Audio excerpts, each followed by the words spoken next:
With calls for military escalation in Ukraine on the rise, whether through supply of arms or establishment of a no-fly zone, we ask, are we sure that this is the right way to go? And are we certain that no one is going to profit from it? Hello there, you 5.2 million awakening wonders. Stay on board, stay awake, stay conscious. Don't let them distract you. Don't let them undermine you. Don't let them fill you with doubt about who you are or where we're going. We are heading in the right direction. Awakening together. Let's continue. Today we're going to be talking about calls to escalate military action in Ukraine. Of course, it's a subject that's incredibly complex and sensitive, and one that requires that I make the obvious declaration that I am against war, and the utmost in my thoughts are the people of Ukraine and their suffering. Before we get into this difficult and complex subject, the many nuances and potential contradictions and hypocrisy, I want to let you know that I am on tour in the UK. If you want to come and see me live, you can. I'm in Plymouth. Very soon I'm up in Carlisle and Newcastle. There's a link in the description. If you've seen me before, you might want to come again, because now I've started doing Q&As at the end so that I can deal with the stuff you want to ask me, and meditation for people that want to stay, as well as the show that I'm doing in the first place, which deals with the craziness of the last couple of years. Newcastle, Carlisle, Bristol, Glasgow, Plymouth. I'm all over the place. There'll be somewhere near you. There's a link in the description. Come see me. Let's try and understand what's happening now in Ukraine. Prior to the invasion of Ukraine by Russia and the levying of numerous sanctions on Russia by the US, members of Congress purchased defence and energy stocks. Does your heart sink when you hear that? Do you not think I too want to believe that we are governed by people that have our best interests at heart? I really do. I'd love to believe that mummy and daddy are out there running the country with our best interests at heart, thinking only, how can we serve people? But if you do believe that still, how do you incorporate this into that understanding? Prior to the invasion of Ukraine by Russia and the levying of numerous sanctions on Russia by the US, members of Congress purchased defence and energy stocks. So I'm assuming, without having yet read this story, that there was unusual or increased activity around the purchase of stocks pertaining to defence and energy. I guess this is a deduction that would need to be underwritten by evidence, but circumstantially it looks like they invested because they knew it was going to happen. That shows that in addition to being members of Congress, they are interested in their personal financial future. That shows that in a very micro and observable way, people in government make decisions that benefit their personal lives and their personal outcomes. I guess we all do that in our own ways, but we ain't all in the government, are we? Many are on committees privy to private information, including defence and energy. Okay, so they've got private information, then they make those purchases. A bit more of a case builds. That was tweeted by Unusual Wales. Many had not purchased energy plays before. So either they made a calculated decision based on private information that they were privy to because they're members of the government and particular committees charged with making decisions about military action, and they thought, oh wow, I'll make some stock purchases. Or it could be, do you know what I've never done before, but really fancy doing? Go on, what is it?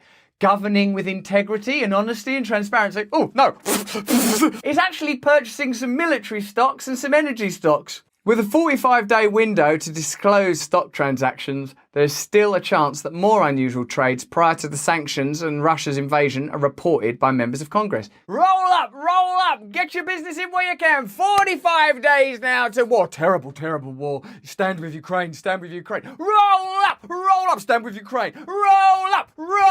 Plenty of money to be made in Congress. According to economist Robert Reich, conspiracy theorist Robert Reich, 51 members of Congress and their spouses, dependent child, own up to $5.8 million worth of defence contractor stocks. Do you think that should be banned? If they put it before you, as the public, election time, vote on whether or not you want the people that make decisions about whether or not to go to war to benefit in the event that we go to war. No, I'm against that. All right, we won't do that then. Is that conspiracy theory to present you with the idea that that might be good governance? American-made Javelin and Stinger missiles are heading to Ukraine. At least 18 members of Congress personally invest in the defence contractors behind them, including Raytheon Technologies and Lockheed Martin, which manufacture the weapons Western allies are sending Ukraine to fight Russian invasion. invaders. Tell me, is it possible to say that you're against Russian action in Ukraine, that you sympathise with Ukrainian people and think that their suffering is horrific and should be ended as quickly as possible, but also point out that 18 members of Congress personally invest in the defence contractors, Raytheon Technologies and Lockheed Martin, and that troubles you? Or does that make you a conspiracy theorist? I'm confused now. I'm confused about where the conspiracy is, because I would think it's more conspiratorial to support military action that you personally profit from than it is to say, I'm concerned about that, and I think that what that does is complicates an already complicated situation. The stock holdings by members of Congress come as the US is preparing to send billions of dollars in defence aid to Ukraine. Now, you might say, oh, it's defence aid, no one's profiting from it, Ukraine aren't paying for it. It's paid for by defence aid. The defence aid, I'm assuming, is some kind of tax fund. You paid for it. American people paid for it. The government don't have any money. The government ain't got a car wash where they're out back washing cars. Yeah, we've saved up, we'll send that. You know where they make their money? They make your money, then they make their money. What I'm not saying here is that we shouldn't give weapons to Ukraine. That's a really complicated decision to make, and look at the card again. I'd need time and I'd need good advice. What I will say is that it's wrong to profit from it. You might say, Russell, you're profiting from your job doing YouTube videos. Well, fair enough. We'll put a link in the description to a Ukraine relief fund, and if this video makes any profit, we'll give that profit to that fund. Both companies' stock, especially that of Lockheed Martin, have risen since Russia invaded Ukraine on February 24th. What a coincidence. Among those investing in the defence contractors is Republican rep Marjorie Taylor Greene of Georgia, who bought up to $15,000 in Lockheed Martin shares on February the 22nd. 2 days after her purchase, Greene wrote in a Twitter thread, "War is big business to our leaders." It's weird, isn't it? Because, didn't you feel bad anyway investing in Lockheed Martin? You must feel a little bit of a pang of, oh God, my profits are only really going to go up if Lockheed's business interests improve, and that'll only happen if there's military conflict. If you are in Congress, I feel there's an extra layer, isn't there? Because they stand there, the flags, the oaths, I think a Bible's involved. I mean, there's all sorts of stuff goes on about you've got to do the right thing. What all them oaths and flags mean is that you've got an identity transcendent of your personal interests. That's the whole point of it. That's what uniforms mean. That's why a judge puts on a robe and a wig. I'm not an individual. I'm operating on behalf of justice. It's not just stupid that they wear a wig or a robe or whatever. It's to indicate to you that there are principles that are transcendent of normal personal interest. That there are things beyond, oh, I want money, I want pleasure. There are things beyond that. That's what all of the Bibles and the flags and all that stuff and the Constitution and the values and the principles, that's what it means. And if those things aren't real, let's not pretend that they are, because otherwise people will find ways of analysing it and discussing it, and then you'll have to shut all that down. And that's the system we've got, isn't it? Because we haven't got any values and principles, we have to oppose anyone and stop them pointing it out. We could do two things. One, we could start having values and principles. Or we could just shut down anyone who points out that we haven't. Oh yeah, that one, shut down. But we'd have to say something first, like they're conspiracy theorists.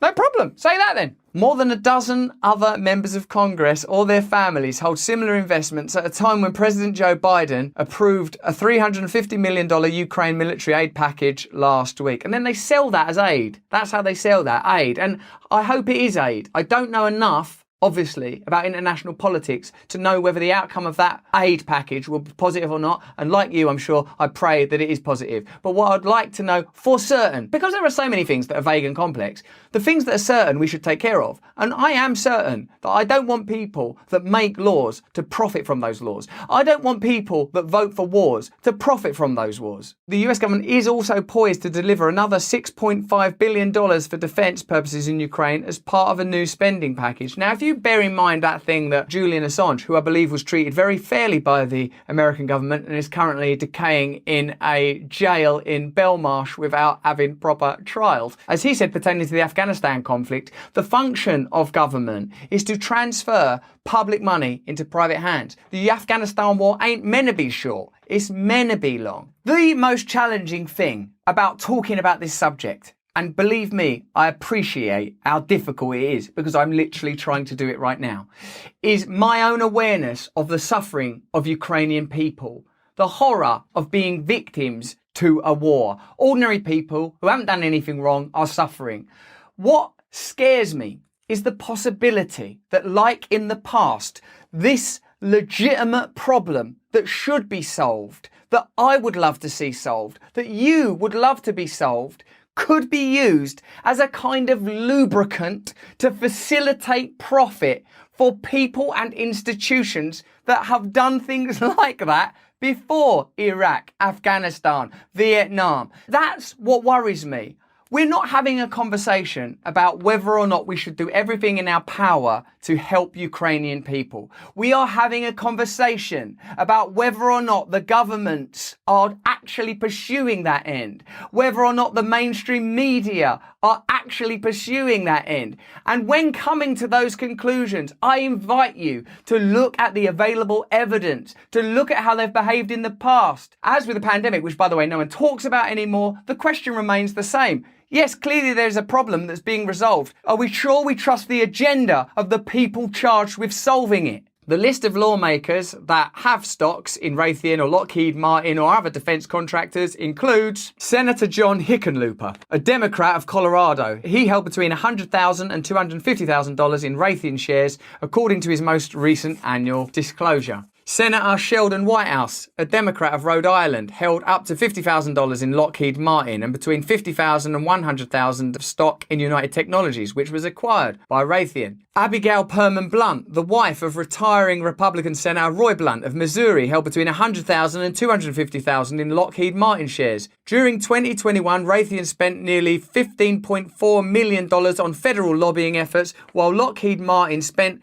more than $14.4 million, according to federal records compiled by Open Secrets. Now, because the law requires that this information is to a degree transparent, what is necessary is control of the narrative to such an extent that a kind of delirium takes hold. Because otherwise, you might start to form an impression that companies spend a load of money on lobbying. During those conversations and the process of lobbying, the Congress folk and senators acquire information and go, by God, these guys are going to do well. I might invest a little bit of my own money into that stuff, particularly as I know the kind of decisions that are being made on a military international level that could potentially profit these organisations. And if you start to form that kind of impression, it's difficult to trust your government.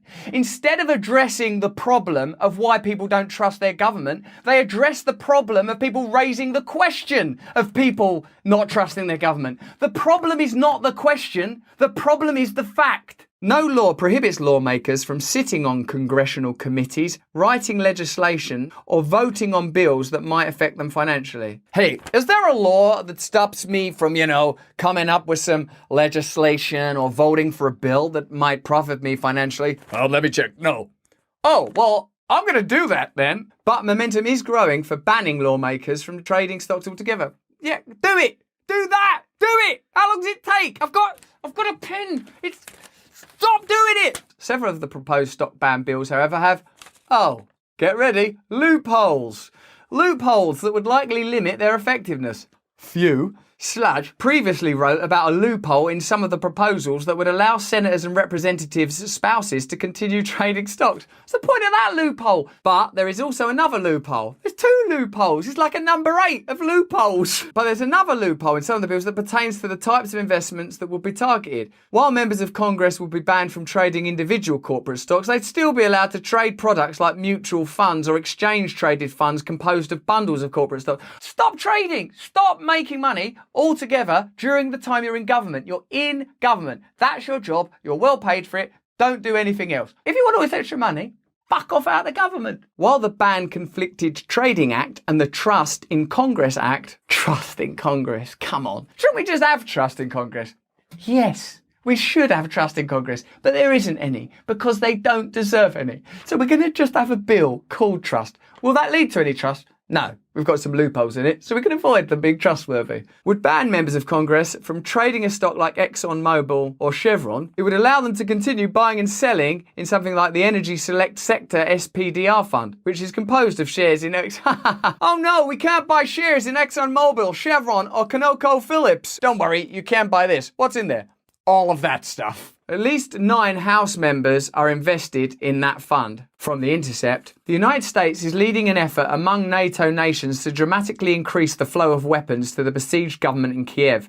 There is now wide bipartisan support in Washington for an immediate and aggressive $13.5 billion effort to ship American arms and other assistance, including humanitarian aid to Ukraine. In the face of heinous atrocities against civilians and a heartbreaking refugee crisis, it is understandable that good people would demand extreme action in the name of bringing it all to a halt. We all agree with that, don't we? The tragic reality is that the escalation by the US and NATO will not achieve that, certainly not without grave costs, and could lead to an even worse catastrophe for Ukrainian civilians, if not a wider global conflict. In that case, the only beneficiaries will be those who are now winning the war in Ukraine, the weapons manufacturers and arms dealers.